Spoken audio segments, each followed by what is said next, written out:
Hi everybody, David Anderson, Mere Tree Service. Just doing a property review. Looking at these western cedars. Usually evergreens are very susceptible to snow load, but if we look at these western cedars opposed to emerald green or standard arborvitaes that are multiple stems, these only have one single top. So even though they're vulnerable, they need to be pruned down. Those single tops don't catch the snow as much and splay as the multiple tops. So arborvitae are one plant.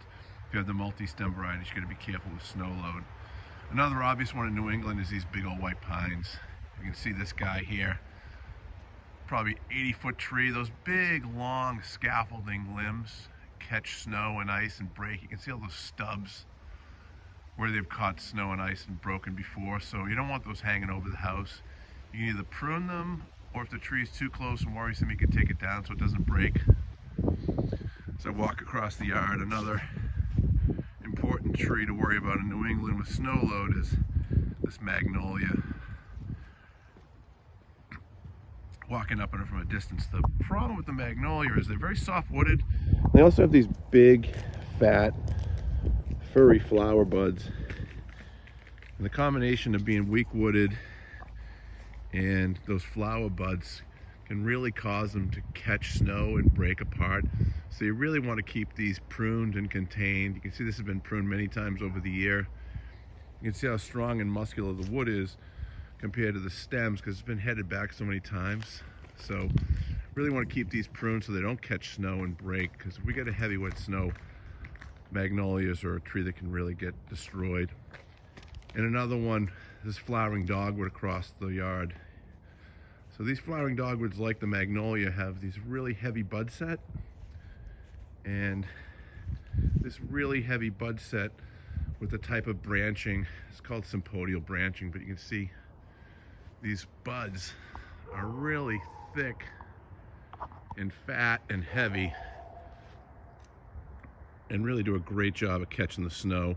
They almost look like a hand in the air where the snow lands on them, and they can really get snapped apart. So again, like the magnolia, if you keep them pruned and contained and don't allow those scaffolding branches to get too long, they'll be okay.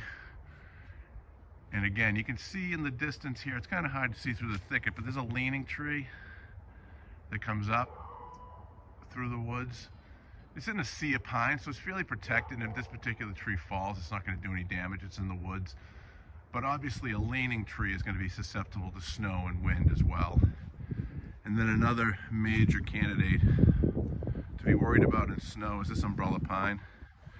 Beautiful tree, really pretty.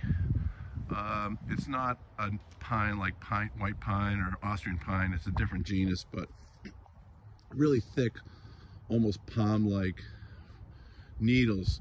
Very pretty. One of the more pretty ornamental trees we grow in New England. It's imported from Asia. And again, if you keep this tree really pruned and contained, it shouldn't be a problem, but it's very soft-wooded. These needles catch a lot of snow, and they're generally multi-stemmed, and multi-stemmed trees can really pull apart in the snow.